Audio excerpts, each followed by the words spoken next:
The Monolith video, as awesome as it was, it got a ton of views and I grew a ton of subscribers from it. But as soon as interest waned, which wasn't very long after it happened, it just kind of died. Welcome to my new series on YouTube strategies. So I want to dig into how other creators are actually finding success on the platform, rather than just making videos that say, do this or do that. Everyone's experience is a little bit different, and there's something that we can learn from everyone's journey. So in this first video in the series, I'm talking to my buddy, Justin B McBride. A few weeks ago, we went on an overlanding trip, and at the end of that trip, before we took off to head home, we just did a quick little interview at Lake Tahoe, and I wanted to dig into what his strategy is for his channel, being that he is a channel that has 20,000 subscribers. So let me introduce you to Justin, and he's gonna tell you a little bit about his channel. Hi, I'm Justin B McBride. I have a YouTube channel that's dedicated to adventure, primarily off-road adventure, what some might call overland now. Not until recently have I actually started to see any kind of traction with the channel. Now, something that's interesting about Justin's channel is that the first few years he was on the platform, he wasn't really gaining a ton of momentum. And I had the same kind of experience when I first started YouTube. I did a ton of vlogs and nobody watched them. I like to call my first years finding my sea legs. I was really trying to find my voice in the way I made videos. A lot of what I was making was just adventure vlogs, and just no traction came from any of that. It was really just like keeping a video diary. Vlogs are the instant go-to when you first want to start creating on YouTube. I know for me, I started watching Casey Neistat vlogs, and I was like, I can do that. And that's a good exercise, is see something you like and try to make something your own out of the same style of content. That's how you're gonna find what works for you and what you actually like creating. But in that period where you're experimenting and trying something new, you can't just expect your channel to take off and build this ginormous audience. When I started to implement things that would answer questions, that's when I started to see more traction and more growth. So one of my first videos I did on the Tacoma that did well was how to plasti dip the grill. And that got 40,000 views and blew my mind because I wasn't getting anything like that. And that's when something kind of triggered in my mind. If I can create content that someone is literally searching for, then I can get views off of it. Helping someone or answering questions is a great way to build a new audience of people who don't know who you are. With those types of videos, you're able to access the whole world of YouTube of the people that need to find X, Y, or Z. Whether that's a product review, a how-to, a tutorial, just there are so many questions being asked every day. And that's, for me, is where I saw my first initial growth as well. So on here, on Jeven Dovey, I do reviews and tutorials, and I've been consistent about doing those because those videos always bring in new people into my channel. And when I first saw growth, it was around the DJI Mavic Pro when that first drone came out, and I did a ton of videos around that drone. So if you can answer questions in your content, that is one really good strategy to build an audience. So one question that's gonna come up is, well, how do you find the topics that people are searching for? Oh, that's a good question. So a lot of what I do is I'll just Google something myself, or I think of what I need to learn. So if I do have a part I need to install, I know someone else is gonna be searching for that. As far as anything trip related, because I still want to do adventures. I mean, we're out here, we just finished the Pony Express. How do I know that someone's going to be searching for the Pony Express? It's basically based off of other searches I've done, right? I want to find domestic overland trips. Someone else has to be searching that. So I do a little bit of Google research. I use some tools like TubeBuddy and some of the keyword researchers and hone in on those. Yeah. Now, to add on to this, if you are thinking through questions that you might have, also think through questions that you had like a year ago or 2 years ago. Like, what did old you think about back then when you were trying to learn X, Y, and Z? Now, one good tool to find these keywords to search for when you're trying to come up with questions is TubeBuddy. And basically what you do is you take this idea, say you want to do a video on how to tell a story in a vlog. Well, then I would type that into TubeBuddy and see what kind of keywords people are actually searching for when it comes to vlogging and storytelling. And so I have another video that digs really into how I use TubeBuddy and how you do these searches to find keywords. I'll link to that down below in the description. But it's a great tool to add on to a search-based strategy which is what we're talking about, using the power of search to answer questions and build your audience. Now, to go along with a search-based strategy, there's this idea of tentpole trends. And that concept basically means you're looking for something that is newsworthy right now in your specific niche.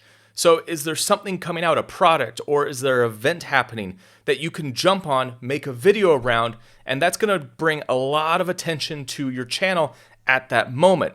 Now, I'm sure you've heard about the Utah Monolith. It was trending all over social media. It got a ton of press across the internet, and there was different monoliths popping up all around the world. Now, Justin lives in Utah, so he was able to jump on it and make a video about the monolith. Yeah, the monolith video was, honestly, I found it, and then I learned that everybody on Reddit had found it, and it was out there. So a buddy of mine reached out, and he was like, hey, when are we going? Thinking I was going to say, yeah, next week. And I said, I'm leaving in about an hour.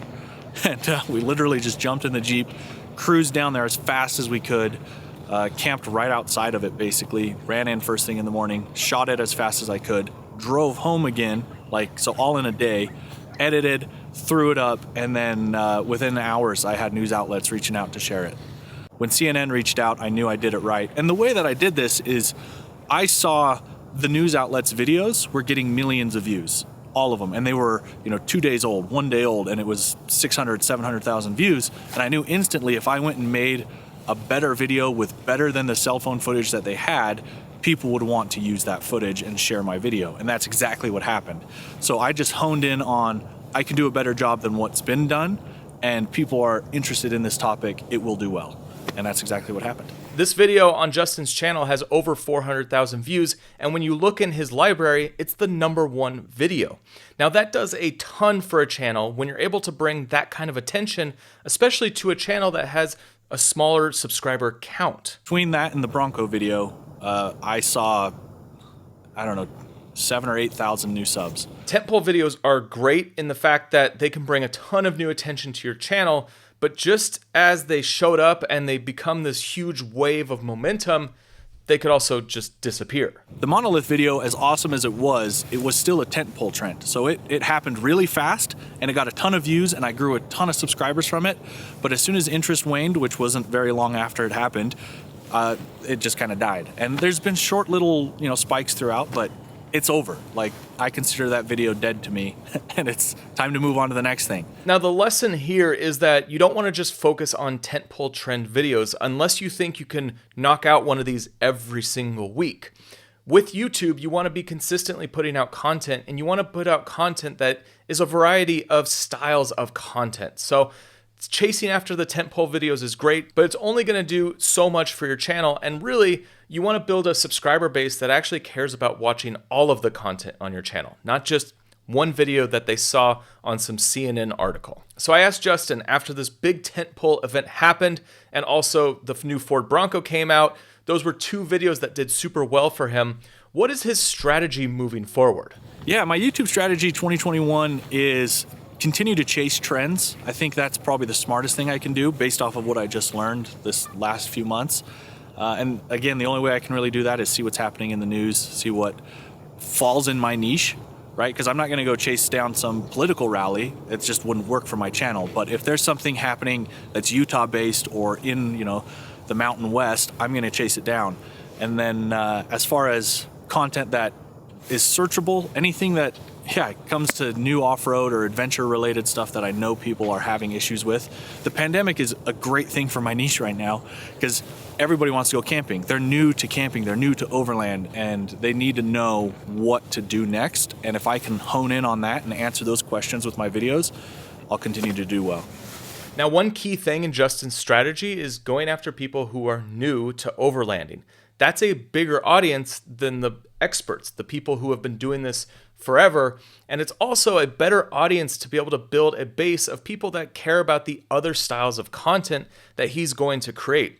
Search-based content, these tentpole trends, and then his adventure films, which we just went and filmed a big epic journey. That's still going to be a part of what Justin creates on his channel. And those videos really help with that audience that really cares about your content and wants to see more than just education or more than just reviews. One thing I have learned is early on in my channel, I was afraid of the responses I would get from people who've been doing this longer than me.